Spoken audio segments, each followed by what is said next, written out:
예수께서 한 곳에서 기도하시고 마치시고 제자 중 하나가 여짜오되 주여 요한이 자기 제자들에게 기도를 가르친 것과 같이 우리에게도 가르쳐 주옵소서.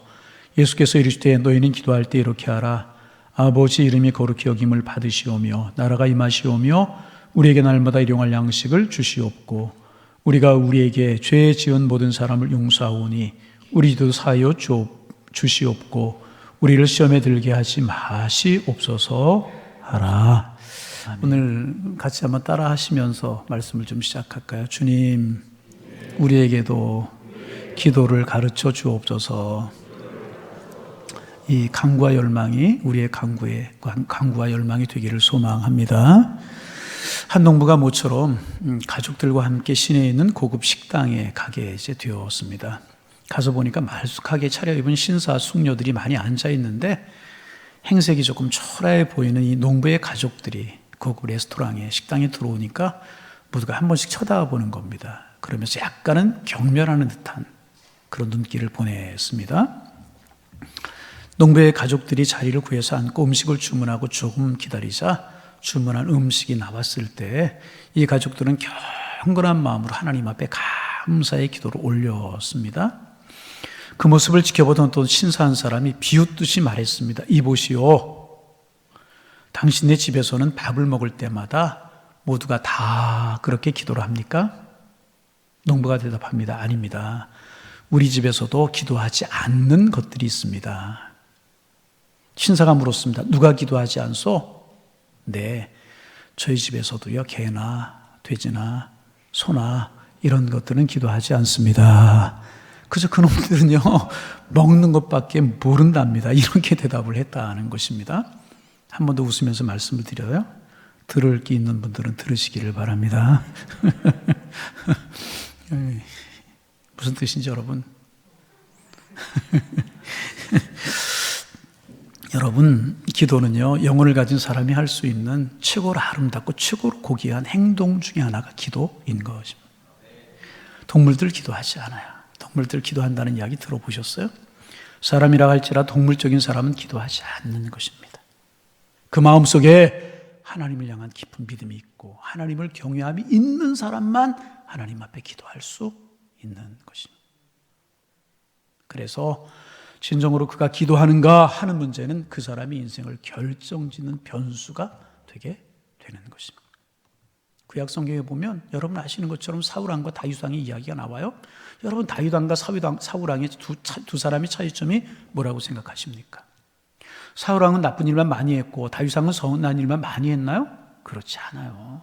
생각해 보면 다윗이 잘못한 것도 많아요. 그렇게 충직했던 우리아의 아내 밧사베를 빼앗고요. 그것을 감추고 은폐하기 위해서 충직한 신하 우리아를 가장 치열한 전쟁터 깊숙이 보내서 적의 칼에 죽게 만들지 않습니까? 이것은요, 사울보다도 악한 행동이었음이 틀림이 없습니다. 그러므로 사울왕과 다윗왕의 차이점은요, 어떤 선악의 문제가 결코 아닌 것입니다. 그런데 그럼에도 불구하고 다윗왕과 사울왕의 차이가 분명히 있습니다. 여러분 그 차이가 무엇이라고 생각을 하십니까? 그것은요, 사울왕은 하나님 앞에 기도하지 않았고요, 다윗은 환난 중에서도, 그리고 하나님 앞에 죄를 범하여서 징벌을 받는 중에도, 적들에게 쫓겨서 산호들로 도망을 다니는 중에도 그는 눈물로 하나님 앞에 기도했다는 것입니다. 그러므로 기도한다는 것은 중심에 하나님을 경외하는 믿음이 있다는 증거가 되는 것이고요, 그 믿음을 보시고 하나님께서 다윗을 향하여서 내 마음에 합한 사람이다, 그렇게 말씀을 하셨잖아요. 사울은 입으로는 하나님을 불렀어요. 하나님을 믿는 것 같았어요. 그러나 참되게 하나님을 경외하지 않았던 사람이었고요, 다윗도 허물이 있고 실수가 있고 부족함이 있는 사람이었지만 하나님을 경외하는 믿음이 그 속에 있었다는 사실을 우리는 알게 되는 것입니다. 그러므로 참된 하나님의 사람, 참된 믿음의 사람의 특징 중에 하나는 기도하는 사람이라는. 여러분, 예수님 주변에 항상 많은 사람들이 있었다. 우리 학자들은 최소한 3,000명의 사람들이 예수님을 따라다녔을 것이라고 추정을 해요. 뭘 보고 알 수 있는가? 베세다 들녘에서 예수님께서 물고기 2마리와 보리떡 5개로 5,000명을 먹이셨죠. 그 5,000명이라고 하는 인원은요, 여자와 아이들, 노약자를 제외한 거예요. 그러니까 아마 10,000명 이상은 좋게 넘었을 거라고 추정이 됩니다. 많은 사람들이, 많은 무리들이 따라다녔어요. 그런데 그 많은 사람들을 제자라고 이야기합니까? 제자라고 이야기하지 않아요. 줄이고 줄여서 120명, 70명, 12명, 또 12명 사도라고 그렇게 이야기하지 않습니까? 그래서 예수님을 따르는 신앙생활하는 사람들을 구별할 때 두 부류로 구별해요. 무리와 제자들로 구별합니다. 무리는 어떤 사람인가? 나를 위해서 신앙생활하고 나를 위해서 주님을 따르는 사람. 제자는 누군가? 그 단계를 뛰어넘어서 처음에 나를 위해서 신앙생활하지만, 나를 위해서 믿음생활하지만 결국은 주님을 위해서 주님을 따르고 신앙생활하는 사람이 제자들이라고 이야기를 할 수가 있어요. 참 그리스도인들은 그래서 날마다 믿음이 자라고 신앙이 성숙하여서 주님을 따르는 제자들이 되어야 되는 것입니다. 그래서 예수님께서는 기도에 관해서 많은 말씀을 하셨는데 대부분이 제자들에게 하신 말씀이에요. 구하라, 너에게 주실 것이요, 찾으라. 그런 말씀 있잖아요. 산상수훈 중에 유명한 말씀도 제자들에게 주신 말씀이고요. 또 예수님 변화산에 올라가셔서 그 몸이 시계 영광스럽게 변화되셨어요.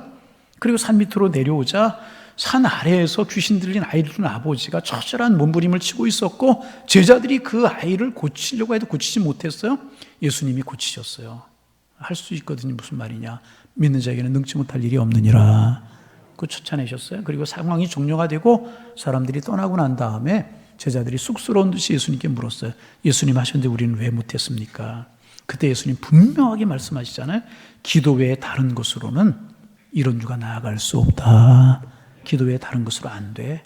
기도해야 돼. 그렇게 말씀하셨죠. 그래서 복음서를 보면요, 기도에 관한 모든 가르침은요, 제자들에게 집중되었다는 사실을 많이 볼 수 있어요. 그래서 주님 닮기를 원하고 참 신앙인이 되고 믿음의 사람 되기를 원한다면 중요한 사실이 뭐냐? 기도의 사람이 되어야 된다는 거예요. 너희들 기도하는 사람들 되어야 돼. 그런 예수님의 마음을 보여주시고 계시는 것입니다. 예수님도 그렇게 기도하라고 말씀만 하신 것이 아니라요, 친히 제자들의 기도의 본을 보여주셨습니다. 그래서 여러분, 메시아의 사역을 시작하기 전에 제일 먼저 하신 게 무엇인가요? 세례 요한에게 세례를 받으셨어요. 광야로 나가셔서 40일을 금식하시며 하나님 앞에 기도하셨어요. 그분입니까? 예수님의 삶이 늘 분주하셨어요. 병든 것과 약한 것 고치시죠. 천국 복음 전하시고 가르치시죠. 늘 분주하셨어요. 베사다 들려고는 늘 분주하 쉬쉬러 나감에도 불구하고 무리들이 따라와서 그들에게 가르치시고 기적을 행하시는 그런 모습 볼 수 있지 않습니까? 그렇게 분주하셨어요. 그럼에도 불구하고 그렇게 분주한 일상 중에서 날마다 새벽 미명에 하나님 앞에 기도하셨다는 것입니다. 주님 기도하시는 삶을 친히 본을 보이시죠. 오늘 본문 1절 앞부분 보세요. 예수님께서 한 곳에 기도하시고 예수님 기도하셨다고 기록하고 있잖아요. 그리고 그 예수님의 모습을 본 제자들이 마음속에 예수님을 보면서 우리도 기도하고 싶다, 그런 열망이 들었고, 선생님 우리들에게도 기도를 가르쳐 주옵소서라고 시작하면서 오늘 본문이 시작되고 주기도문을 가르쳐 주는 것 아니겠습니까? 여러분, 무리는 어떤 때는 자기들의 필요에 따라 예수님께 왔다가 다 몰려왔다, 어떨 때는 다 몰려가요. 흩어져요. 그러니까 예수님께서 어떻게 기도하셨는지 예수님 기도하셨다는 사실을 볼 수 없었고 몰랐을 거예요. 그럼 제자들은 어떻게 해요? 예수님 가까이 있었잖아요. 예수님의 기도 생활을 늘 보았다는 것입니다. 예수님 늘 엎드려 기도하는 모습을 보았다는 것입니다. 그러던 중에 어느 날 기도하고 싶은 열망이 생겼다는 것입니다. 그래서 기도를 가르쳐 달라고 제자들이 요청하게 된 것입니다. 여러분, 그래서 늘 우리가 예수님 가까이 있음으로 말미암아 우리의 예수님께서 기도하셨던 그 모습이 우리의 마음속에, 영혼 속에 떠오르게 되기를 원하는 것입니다. 그래서 우리도 기도하고 싶다, 그런 열망이 일어나는 그러한 삶을 살게 되기를 원하는 것입니다. 여러분, 그래서 여러분, 사실 한국교회는 주님의 모습을 본받아 열심히 기도하는 교회가 한국교회였었어요. 정말 열심히 기도하셨어요. 60년대 저는 어려서 잘 기억이 안 나지만 70년대, 80년대, 90년대를 지내면서 제가 출석하던 교회, 또 다른 교회, 이 주변에 있는 교회 참 열심히 한국교회는 기도하는 교회였었어요. 정말 엎드려 눈물로 기도하는 교회 장로님들, 기도하는 장로님들로 기억이 나요. 기도를 가르쳐 주시고, 권사님들, 정말 기도하는 권사님들 교회에서 밤을 새워가면서 나라 민족을 위해 기도하고, 통일을 위해서 기도하고, 자녀들을 위해서 기도하고, 교회를 위해서 기도하고, 약한 성도들을 위해서 기도하는 그 권사님들의 기도가 지금도 귓전에 생생한 거고, 정말 기도하는 한국교회였었어요. 1986년이죠. 애리조나 피닉스라고 하는 곳에서 미국 장로교 총회가 열렸다고 그래요. 그 그 해에 그 장로교회 총회가 의미가 있었던 것은 뭐냐 하면 미국의 장로교회가 한국교회 선교사를 보낸 지가 100년 되는 해였고, 그렇게 시작된 한국교회가 세계 역사의 그 위를 찾아볼 수 없을 만큼 크게 성장했기 때문에 큰 의미가 있었다는 것입니다. 그래서 자연스럽게 100주년, 한국 선교 100주년을 기념하는 그 총회에서 한국교회에 관심을 가지게 되었고, 한국교회가 어떻게 그렇게 짧은 기간 동안에 세계 기독교 역사에서 유래를 찾아볼 수 없을 만큼 크게 성장했는가 하는 것을 연구하고 발표하고 그런 시간이 있었다고 이제 그래요. 미국 사람들이 한국교회를 보고 어떻게 성장할 수 있었는가를 연구한 겁니다. 몇 가지 이제 분석들이 나왔는데 몇 가지만 말씀을 드리면, 첫째는 뭐냐면 선교사님들이 헌신적이었다. 특별히 한국교회 파송된 선교사님들이 언더우드 아펜셀러 목사님, 물론 감리교 목사님이지만은 헌신적이었다니, 생명을 바쳐 헌신했다. 두 번째, 한국 사람들이 가지고 있는 종교성이다 그랬어요. 이게 무슨 말이냐면 한국 사람들은 무엇인가를 믿어야 되는 민족이라는 거예요. 정한수라도 떠도놓고 빌기라도 해야 되는 민족인데 종교성을 가지고 있었는데, 그 종교성 위에 참 살아있는 하나님, 참 살아계신 예수 그리스도 생명의 복음이 전해지자 폭발적으로 부흥을 하게 되었다. 이런 분석들도 있었고요. 그런가 하면 과거 종교에 대한 실망이다, 이런 이야기를 했어요. 여러분, 한국 종교 역사를 살펴보면 샤머니즘, 토템 이런 거였잖아요. 그 다음에 고려시대 때부터 불교 융성하고, 그 다음에 조선시대 들어오면서 유교지 않습니까? 그런데 여러분, 유교만 생각해. 샤머니즘 이거 뭐 무슨 소망을 주었겠어요? 불교도 그랬고. 여러분, 유교라고 하는 곳에 득도 있지만 실이 얼마나 많습니까? 실이 더 많은 것 같잖아요. 파당으로 분류가 되고 막 싸우고 뭐 이런 거 많이 있잖아요. 그런 종교에 대한 실망을 가지고 있었는데, 거기에 참 소망을 제시하고 참 빛을 제시하고 생명을 제시하는 이 예수교가, 기독교가 들어왔을 때 사람들이 마음의 문을 열고 받아들여서 짧은 기간 동안 한국교회가 크게 성장한 것이다. 이런 분석, 한국교회가 한 것이 아니라 미국교회가 한국교회를 보고 분석했다는 것입니다. 그런가 하면 그 중에 하나가 뭐냐 하면, 여러 가지가 또 있었지만 하나가 뭐냐 하면 한국교회 기도운동이다. 그래. 한국교회 성장의 역사 가운데 빼놓을 수 없는 것이 한국교회 기도운동이다. 그 중에서 특별히 새벽 기도회다.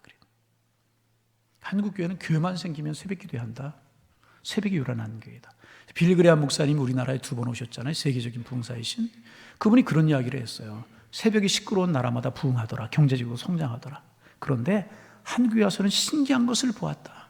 새벽에 정말 요란한 사회가 한국 사회더라. 그런데 왜 요란하냐? 교회들마다 새벽 예배를 하느라고 요란하더라.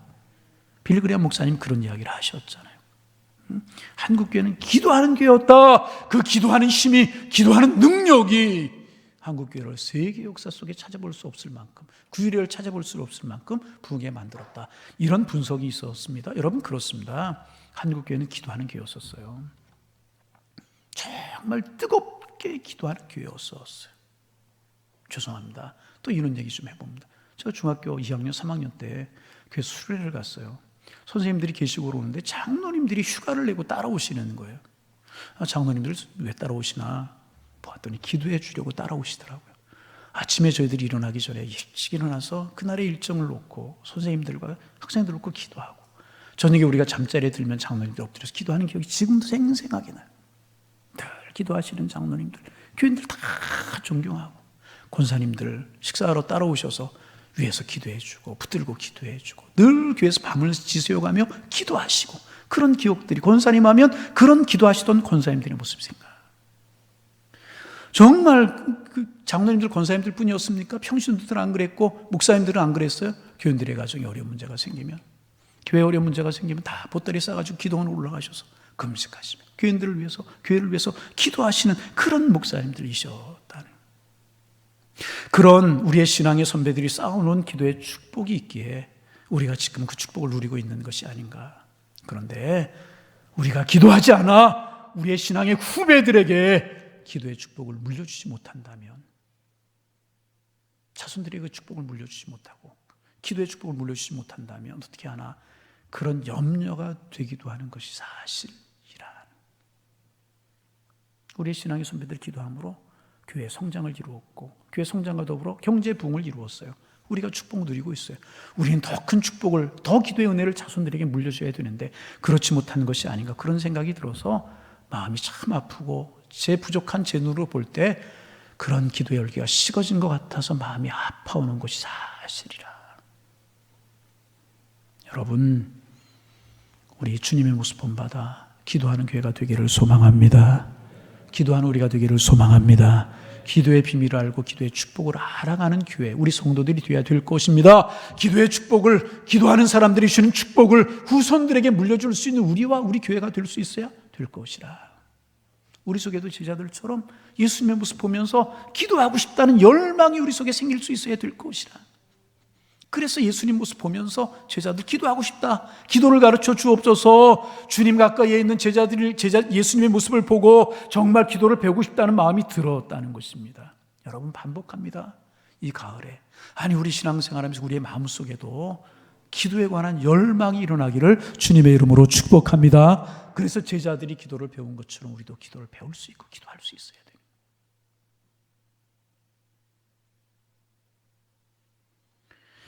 그러면 우리가 기도하는 예수님의 사람이 되어야 되는데 기도는 어떻게 하면 되는 것인가? 생각대로 하고 되는 대로 하면 되는 것이 아닌가? 아닙니다. 기도 배워야 되는 것이라. 많은 경우 우리의 기도와 주님의 응답에 차이가 있는 경우가 많이 있어요. 그 이유가 무엇일까? 우리의 기도가 주님의 뜻에 잘 맞지 않기 때문에 그래요. 이제 한 흑인 병사의 기도라고 하는 기도문이 있습니다. 제가 좀 읽어드리겠습니다. 주님, 저는 출세를 위해서 당신께 힘을 구했으나 당신께서는 순종을 배우도록 연약함을 주셨습니다.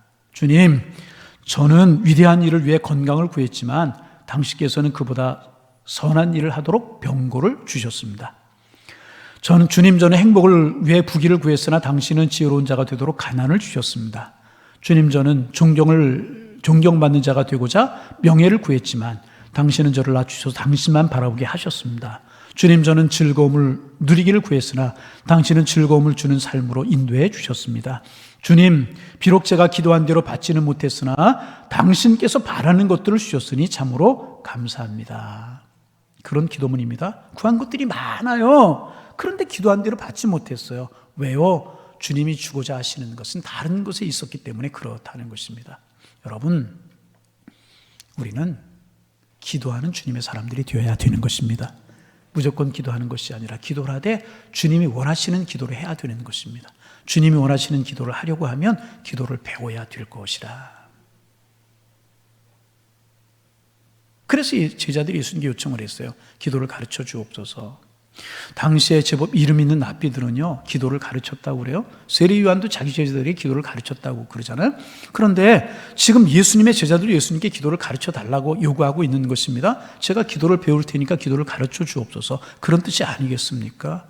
여러분, 우리가 기도하되 이 가을에 우리 예수님께 기도를 배우는 우리가 되기를 원합니다. 그래서 응답하시는 기도의 사람들이, 주님이 응답하시는 기도의 사람들이 되어야 될 것이라는 것입니다. 그러면 기도를 가르쳐 달라고 하는 제자들에게 가르치신 기도는 어떤 것입니까? 우리 잘 알잖아요. 주님의 기도라고 부르는, 주님이 가르치신 기도라고 부르는 주기도문인 것입니다. 그렇다면 주기도는 어떤 기도입니다? 세 가지 기도입니까? 세 가지 우리가 알 수 있는, 첫째는 뭐냐 하면 이 주기도문은 완벽한 기도예요. 오늘 본문에는 짧게 나와 있는데 마태복음에는 그 원문이 다 나와 있어요. 그러니까 우리가 주님의 이름이 거룩히 여김을 받게 해달라는 기도도 있죠. 우리의 죄를 용서해달라는 기도도 있죠. 일용할 양식을 달라는 기도도 있어요. 완벽한 기도예요. 저는 가끔 그런 이야기 합니다. 기도하다 기도가 막히면 주기도문이라도 외우십시오. 그 뜻을 깊이 생각해 가면서 제가 그런 이야기를 해요. 우리가 기도할 모든 내용이 다 함축되어 있는 것이 주기도문입니다. 그러면 주기도문이 그것으로 끝인가? 아니라는 것입니다. 주기도문 앞부분에 보면 우리의 기도가 좀 차이가 있어요. 앞에 마태복음 있는 곳에 보면 여러분 어떤 차이가 있는가? 우리의 기도는 살기 위한 기도라고 하면 주님이 가르치는 기도는 죽기 위한 기도라는 것입니다. 무엇인가? 우리의 기도를 보면 다 살기 위한 기도죠. 건강하게 살게 해주세요. 부자 되게 살게 해주세요. 자녀들 좀 잘 살게 해주세요. 이런 기도, 살기 위한 기도잖아요. 끝에 살게 되는 말이 붙어요. 그러므로 우리가 평소에 드리는 기도는 살기 위한 기도다, 그렇게 이야기할 수 있어요. 그런데 예수님께서는 죽기 위한 기도를 가르치셨어요. 아니 목사님, 기도는 우리가 살기 위해서 하는 것인데 예수님께 죽기 위한 기도를 가르치셨다니 이게 무슨 말입니까? 그렇게 생각할 수도 있어요. 여러분 한번 생각해 보세요. 하나님의 나라가 이 땅에 이루어져 달라고, 하나님의 이름이 거룩히 여김을 받게 해달라고, 하나님의 뜻이 확장되게 해달라고, 그렇게 우리가 기도합니다. 우리의 뜻이, 우리의 나라가 확장되는 것이 아니고 하나님의 이름이 영화롭고 하나님의 영광을 받으시도록 우리가 기도하라는 것입니다. 이런 것들이 주기도문 앞부의 부분에 나와 있는 것입니다. 여러분, 하나님의 뜻이 성취되려고 하면 어떻게 됩니까? 내 뜻이 죽어야 되는 것 아니겠습니까? 내 나라를 넓히고 내 영역을 확장시키고 싶은 욕심이 죽어야 되는 것 아니겠습니까? 그래 주님께서 가르친 기도는 내가 죽기 위한 기도임을 알게 되게 된다는 것입니다. 그리고 예수님께서는 죽기 위한 기도를 가르치신 것만 아니라 그 모범까지 보여주셨어요. 겟세마네 동산의 기도가 그거 아니겠습니까? 십자가 고통이 너무너무 어렵다는 사실을 아셨어요. 할 수만 있으면 이 잔을 내게 피하게 해주옵소서. 살기를 위해서 기도하셨다는 게 처음에. 십자가의 고난 지나가게 없나 살게 해주, 이런 기도하신 것입니다. 기도하고 또 기도하고 또 기도하고 하나님의 뜻을 알아가셨어요. 그리고 나서는 뭐라고 기도합니까? 나의 원대로 마옵시고 아버지의 뜻대로 되기를 원합니다. 아버지의 뜻이 뭐예요? 십자가를 지고 죽는 거예요. 여러분 그렇잖아요. 십자가를 지고 죽는 것이 아니겠습니까? 십자가의 죽으심으로 만일 위해 여러분 가족의 구원자가 되는 것 아니겠습니까? 그러므로 이 기도는 나를 죽게 하셔서 아버지의 뜻한 바를 이루어 주옵소서, 그런 기도였다 하는 것입니다. 그리고 그 기도에 예수님께서는 십자가의 죽으심으로 우리의 구원의 길을 여셨다는 것입니다. 예수님의 기도가 성숙해지게.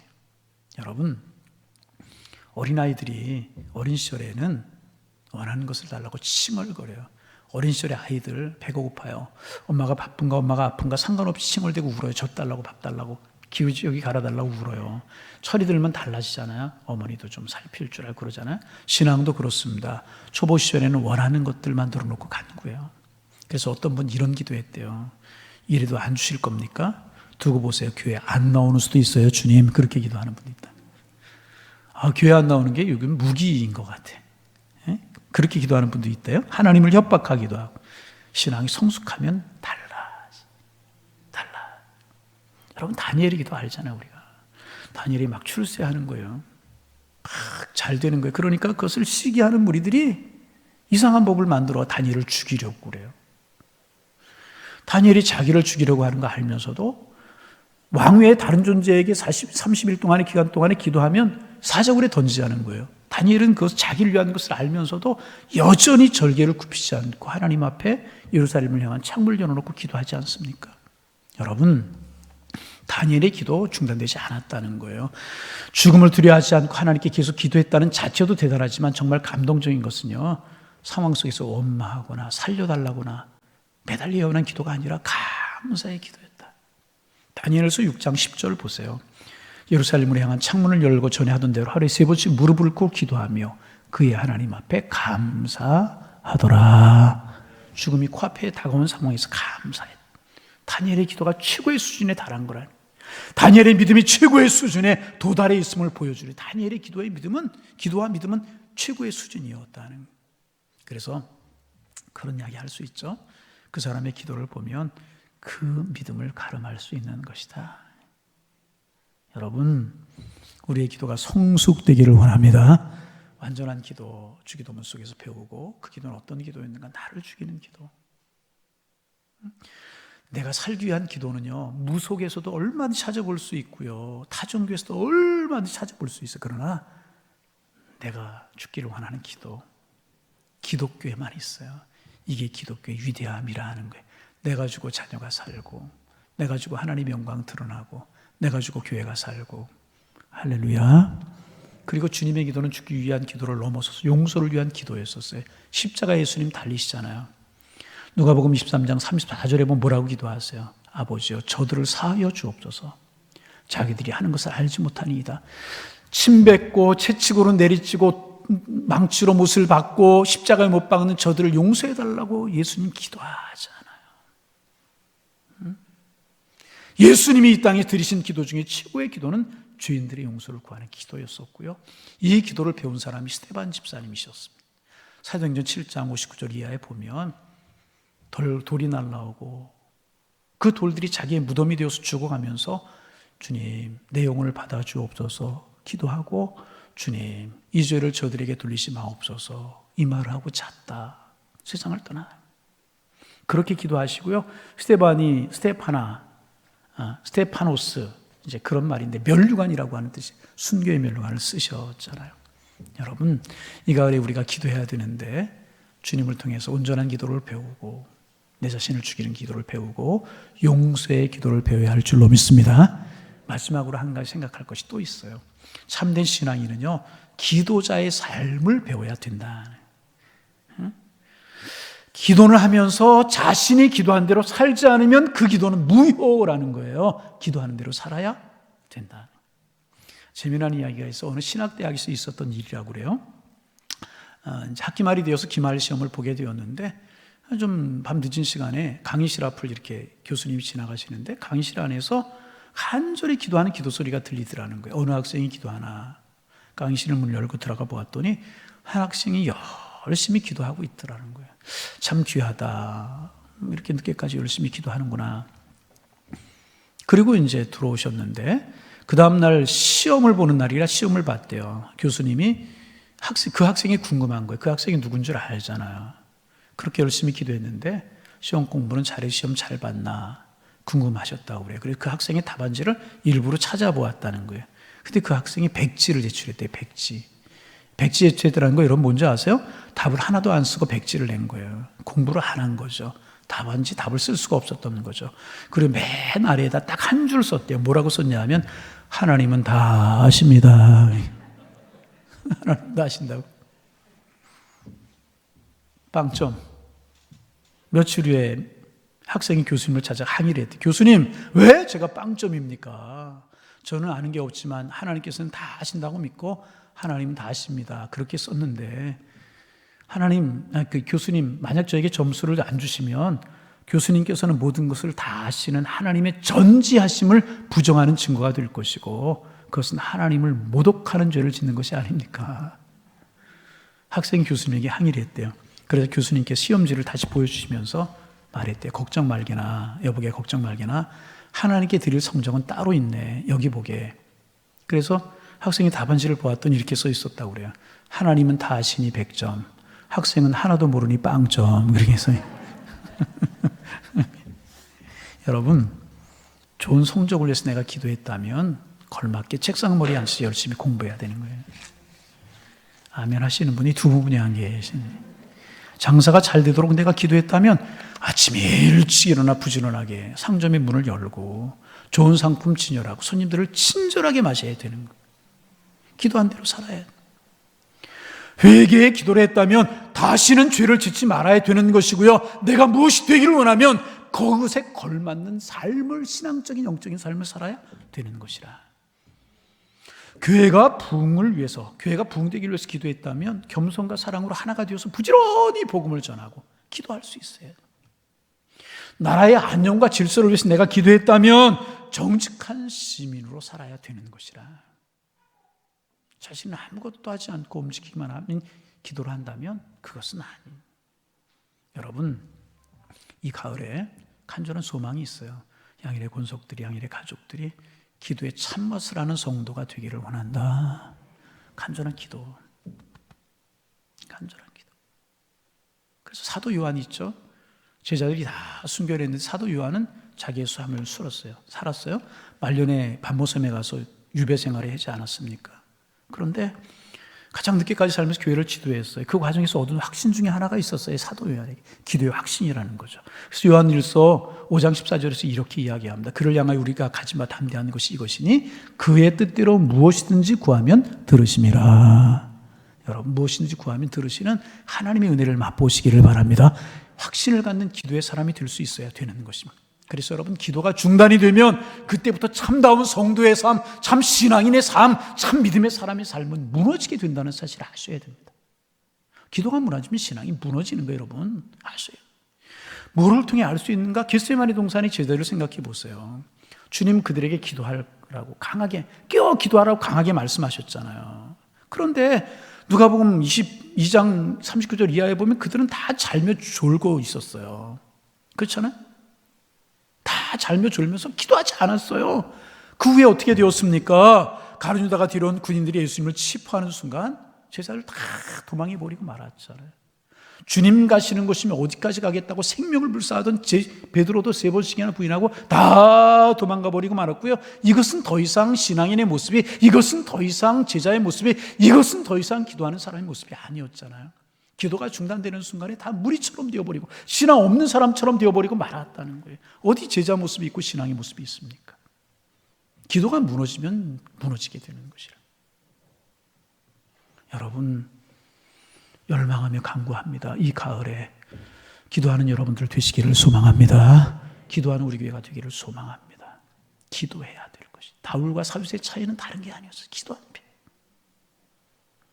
생명 있는 교회, 생명이 없는 교회는 다른 차이가 아니라는 것입니다. 기도의 차이라. 내가 정말 주님의 사역을 감당하는 신실한 신앙이 되고 세상을 이기는 믿음의 삶을 살아가느냐? 기도의 차이에 있다. 교회가 아무리 여건이 좋고 아무리 시설이 좋아도 기도하지 않으면 부흥할 수 없어요. 제자들 보세요. 다락방에서 열정적으로 기도할 때 성령이 임하셨고 교회가 부흥했어요. 제자들은 기도함으로 핍박을 이기고 복음을 증거할 수 있었잖아요. 여러분, 지금도 우리가 기도하면 강해지고 시련과 역경을 이길 수 있는 힘이 있을 줄로 믿습니다. 지금 한국교회 위기예요. 한국교회뿐만 아니라 세계교회가 위기인데 코로나 때문에 가뜩이나 우리의 신앙을 도전해 오는 세력들이 참 많잖아요. 동성애와 이단들의 도전이 얼마나 많아요. 반기독교적인 세력들이 얼마나 많아요. 이유 없이 기독교를 미워하는 사람들이 얼마나 많아요. 그런데 코로나까지 와서 모이지도 못하고 참 교회가 위기인 것이 사실입니다. 그런데 여러분, 우리 신앙의 선배들 우리보다 더 심한 위기를 만났어요. 로마가 기독교를 박해하고요, 헤로당이 기독교를 박해하고요, 대제사장들과 바리새인과 산헤드린 공회원들이 다 기독교에 돌을 던지고 박해를 합니다. 그러나 우리의 신앙의 선배들은요, 그런 도전들, 그런 어려움들을 황제가 핍박하는 그 핍박까지도 기도로 이겨냈다, 그 말입니다. 기도로 이겨냈다면 우리도 기도하면 민족적으로 당해 있는 경제적인 난관들, 사회적인 부조리들, 동성애 문제, 또 낙태, 이것도 참 마음을 아프게 하는데, 그리고 반기독교적인 세력들과 맞서서 여러분, 틀림없이 우리는 승리하게 될 줄로 믿습니다. 기도하며 우리의 신앙의 선배들처럼 이길 수 있게 될 것이라.